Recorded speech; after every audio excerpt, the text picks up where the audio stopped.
Hello everyone, I'm Chris Hernandez, and this is the Weekly Report, a look at news from the city of Kansas City, Missouri.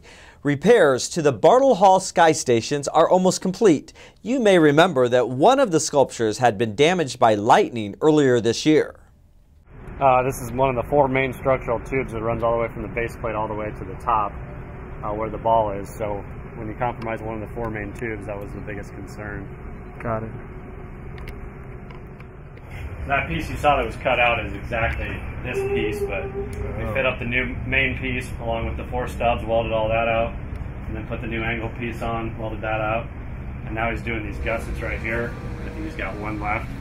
And then next week we'll cut this flush, put the base plate back on. We've got a template that was made before we cut anything out, so make sure the holes still line up. So once he does that, then we got to put the light housing back on for the lights, and do a couple other small minor things, drill a few weed poles in it. The repaired Sky Station is scheduled to be reinstalled on September 18th, returning to its place as an iconic part of the Kansas City skyline. Be sure to follow us on Facebook and Twitter for updates on the installation. Kansas City has become known as a foodie town, and that reputation extends far beyond just barbecue. You can take your own foodie adventure at the City Market Grub Crawl on Saturday, September 24th from 6 to 9 p.m. For $25, this River Market event offers a walking tour with samples from numerous restaurants and food trucks, along with great live music. Tickets also include a Grub Crawl apron. For more information or to purchase tickets, visit the City Market's website at thecitymarket.org. Now let's check in with some of our other city departments.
Each day, Kansas City's water treatment plant pushes about 105 million gallons of clean, reliable drinking water to all of Kansas City and other wholesale customers. As Kansas City keeps expanding north, so does the need for water. That's what these giant pipes are for. We are seeing potential increases in customers, in residential, commercial customers up north, and we have to install the water mains prior to them showing up so that way we're ready. In the early 1950s, Kansas City built a 36-inch water main to what would become Kansas City International Airport. Today, that pipeline is aging and stressed. To serve increasing residential and commercial Northland growth, KC Water recently started Phase 3 of the Arrowhead Transmission Main project. This pipe will wind its way from North Oak Traffic Way, north of Vivian Road, to Northwest Inglewood Road near 169, then eventually run much farther north to the Arrowhead Pump Station. This Arrowhead Transmission Main is another phase to what's already started. We've had a first phase here that started installing a new feed line up north to our pump station off of 169 and 68th Street up north, and that's Arrowhead. The second phase is going to be connecting onto the first phase to continue to push water further. KC Water is working with contractors to lessen the construction's impact on customers. Instead of tearing up this intersection at Northeast 54th Street and North Oak Traffic Way, which would create a headache for motorists, a giant corkscrew is tunneling about 10 feet underground so we won't disrupt traffic. A piece of pipe is pushed forward, then another section is welded on, and the process continues until they reach those small trees across the street. Unfortunately, not everything can be done underground, and this stretch of Northeast 54th will be under construction. That work is scheduled to begin in November. Farther north, on Northwest Inglewood Court, you can see pipe installation already underway. The completed water main is scheduled to be in service in April 2017. With this project, KC Water is efficiently planning for the future. Again, it'll decrease the stresses on our pumps, which then decreases the budget necessary to maintain these very critical, needed equipment to treat and to pump the water in this condition to the Northland.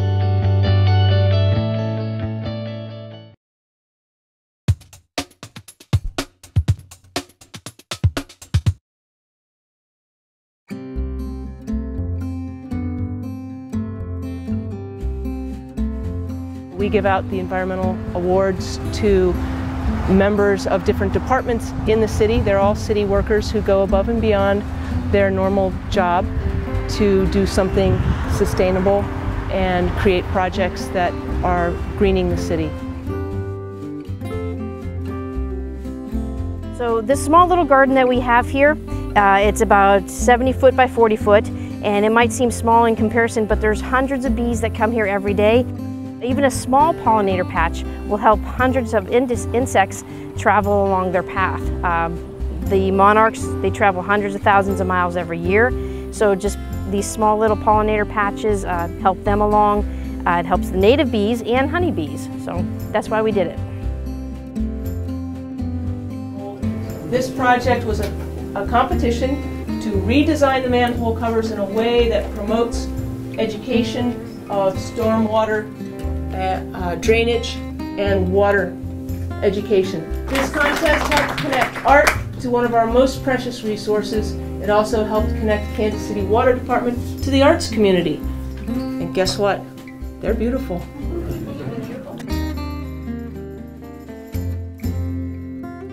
The sustainability ordinance was important to continue our path on being green, especially in our commodity type of procurements and also in our design projects as well, so that the design professionals would be inclusive in sustainability and all the different types of projects they could be designing for the city. We've done a reduction not only in nitrogen, but a reduction in cost to the city, as well as by having the roses being fertilized with the natural products, it also makes them healthier. And we're not having to spray the roses as often. And that reduces our cost in chemicals.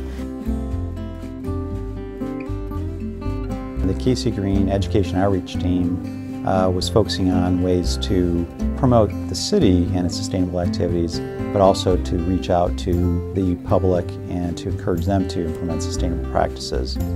So what we're hoping to do is, again, encourage citizens, residents to kind of promote and to implement sustainable activities.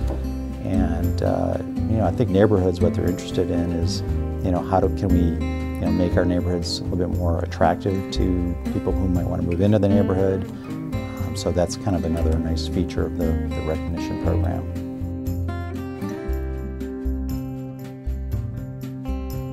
The Revenue Division's electronic filing project has just been a wonderful undertaking for all of our department.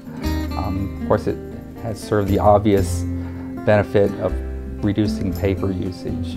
I'm sure hundreds of thousands of pages of paper are no longer needed to be filed because they could file everything online. Additionally, it's convenient for taxpayers. And finally, for us as a division, it's really increased our efficiency. Things are processed more quickly, more accurately, fewer manpowers because it's being submitted electronically. So it's really been a win-win-win situation. Riprap prevents erosion along these stormwater ponds. It also helps them fulfill a wildlife management program that was required. So it hit on many levels, and they are beautiful. Everybody who's been recognized here tonight helps advance the vision of the statement that I, along with the City Council, have recently updated. They focus on ways that we can make our city more efficient and more livable, and for that I'm truly grateful, and I think everybody in this city should be grateful.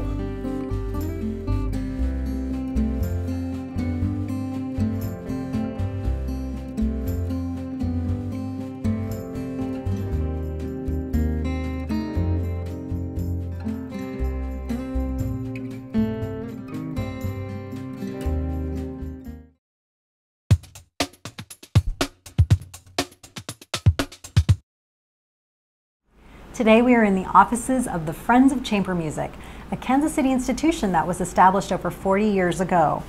Their new season kicks off with a concert that was supported by the Neighborhood Tourist Development Fund. And here to tell us more about the concert and to give us a little history about the Friends of Chamber Music is President, Founder, and CEO Cynthia Siebert. Cynthia, thank you for having us today in your offices. Oh, we're delighted to be here. And for taking the time to tell us about your history. You brought Friends of Chamber Music to Kansas City. Why did you think that was important, and how did Friends of Chamber Music get started? Well, I was a young 24-year-old and didn't know any better, and just looked around and asked myself, what is not being heard here?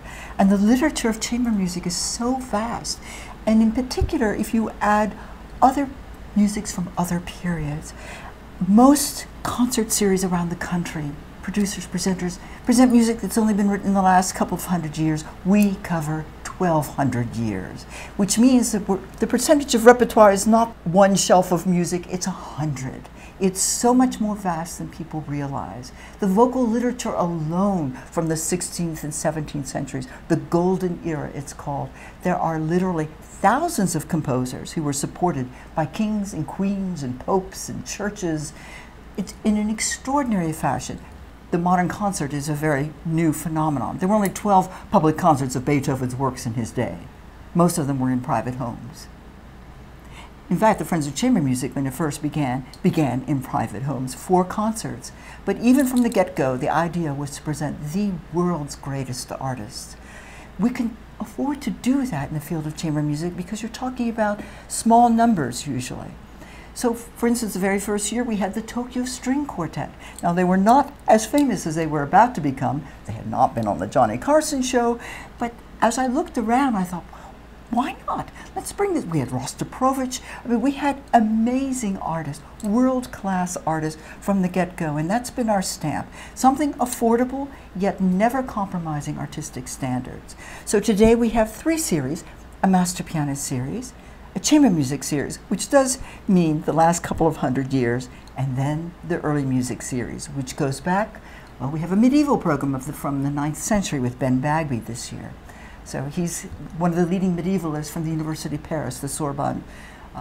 So we have people who represent probably the top 5% in the world in their specific fields of specialty. Can you tell us about the Escher Quartet and Jason Vio, who are coming September 23rd to the Folly? Jason Vio is one of the world's greatest, he's probably the greatest guitarist of his generation in the world. He's already played with over 100 orchestras. He has numerous Grammys, Grammy Awards, Grammy nominations. But the interesting thing is, it's very, very rare that you will see on one program a guitarist and a string quartet. In fact, when I titled this program A Rare Convergence, because they really don't go together very well. One, the guitar, has plucked strings, whereas the violin, the viola, the cellos, those are all bowed. Very different sound, very difficult to match the timbres, the dynamic levels, but these are great artists at work and they're very good friends. So they love bringing this ridiculous, impossible combination together. Some of these performances are very rare. I mean, for instance, our Lifetime Achievement Award, which is going to 2 pianists this year, Alexei Lyubimov was not permitted to perform outside of the Soviet Union for many decades. He was forced to play only music that was well known to the Russians and on the accepted list, but he actually avoided the accepted list and played Baroque music, which they knew almost nothing about. At which point he discovers the beauty and the rarity of historic keyboards and how different Bach sounded on a Bach keyboard, or Mozart on a Mozart keyboard, or even Beethoven on a Graf. So as a result, today, for the first time, just in the last 20 years, he built the department at the Conservatory in Moscow that deals with early music that never had before. And now they are aware of historic keyboards. We are on the same program, by the way, also honoring Malcolm Bilson. He was the first person in history to record on a historic keyboard on a Mozart piano all of the 25 piano concertos with John Elliott Gardner. I should say Sir John Elliott Gardner, an English Baroque soloist. The sound of an early instrument is so utterly different from a modern instrument. And suddenly a whole world, it's sort of like cleaning an old painting and you see colors you've never heard before. How can people find out more about what you have coming up this season? Oh, we have a great website, chambermusic.org, very simple. And where can we purchase tickets? You can just simply call the Friends of Chamber Music at 561-9999. That's 816-561-9999. Very simple. Well, thank you so much for having us today and for sharing performances that you will be having in this upcoming season. Thank you so much. You're welcome. The Neighborhood Tourist Development Fund supports local nonprofits that bring cultural, social, educational, and recreational activities to our area.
To learn about additional upcoming events, visit kcmo.gov/ntdf.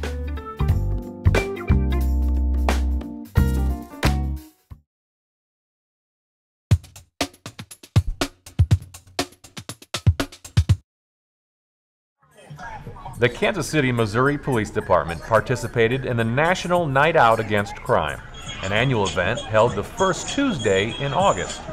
The event is meant to increase the awareness about police programs in communities such as drug prevention, neighborhood watch, and other anti-crime efforts. This is the 32nd year for the program that started as a simple gesture of leaving the porch light on in an effort to unify neighborhoods against crime. The year's National Night Out in Kansas City was held in Holmes Park at 69th Street and Holmes. A number of community organizations and churches, along with KCPD, put on the event. Jason Williams is Executive Director of the Mary Kelly Center. The relationship between the citizens and the police department around the country has been strained, to say the least, but in Kansas City I think we've done pretty well, and I think it's because of the work that the officers here do to stay in the community. We have community resources officers in Town Fork Creek and in Blue Hills that work closely with us. Officer Brown has worked closely with me on this event, and everything that we've done together has brought us closer together. So I think we've done a really good job in Kansas City of police and community relations, and this is important to continue that process. National Night Out featured bounce houses, carnival games, DJs, free food, face painting, and of course KCPD showed off its wares. Captain James Thomas of the Metro Patrol Division explained how it all came together in a matter of weeks. There was no funding to put this event on, so what was awesome about tonight was we had police officers that chipped in money. We had community members that chipped in money. The Mary Kelly Center chipped in money. We had churches that chipped in money to make all this possible. And so where we normally receive a grant to do this, and we are probably going to pursue grants in the future through Town Creek Fork Community Organization, this year we didn't have that, so we felt it very important to bring this together, and so it actually came about from people who felt that this was important, contributing their own funding to it. And while the event is about crime prevention, Captain Thomas says getting to know each other is just as important. And it's extremely important that the community see us in a different light, and that's what tonight is all about. It's to put a focus on the law enforcement and community working together, which is where we make our greatest strides. Captain Thomas recognizes the difficulties law enforcement agencies have been facing, which adds to the importance of events like National Night Out. So when we get in this kind of setting to talk to one another, not like at a community meeting to where we're listening to crime problems, but the community sees us as people, and we see the community the way we need to see them as people. And we talk about families, and we talk about our children, and a lot of times we don't even though it's focused on the National Night Out Against Crime, we actually talk about things that are going on our personal lives. So we get to know each other on a personal level, and we get to start to see each other in a different light, which is extremely important, because when you get that and you start to get that trust and you get that bond, then that's when we find when we go to the community for things such as crime, after this night is over, they're more willing to talk to us. KCPD wants to remind you that lighting is still the most cost-efficient crime fighting tool we have, and human interaction is even less expensive. I'm Sergeant Matt Fisher. Have a safe week. Okay, he hasn't exactly been sent down to the minors, but the Royals' rally mantis did get a new home this week. Lakeside Nature Center has become the new address for the Royals' rally mantis. Now, if you missed it, the mantis was hanging out at Kauffman Stadium for several games, inspiring the team and fans this season. Hi, I'm Kimberly Hess. I'm the director over at Lakeside Nature Center, and today's kind of an exciting day. We're adopting Rally Mantis Jr. from the Royals. The other day I got the opportunity to go down into the dugout and on the field, and we did a little interview about Rally Mantis, and then I received a phone call from Toby Cook, and it seems they are looking for a home for their new little mascot, and this will be Rally's new home. Praying mantis, they live about a year, so Rally should spend out the rest of his life here in, as you can see, elegant comfort. He will have a fantastic diet of insects. We have crickets here and mealworms and waxworms, so he should be pretty happy. He's here.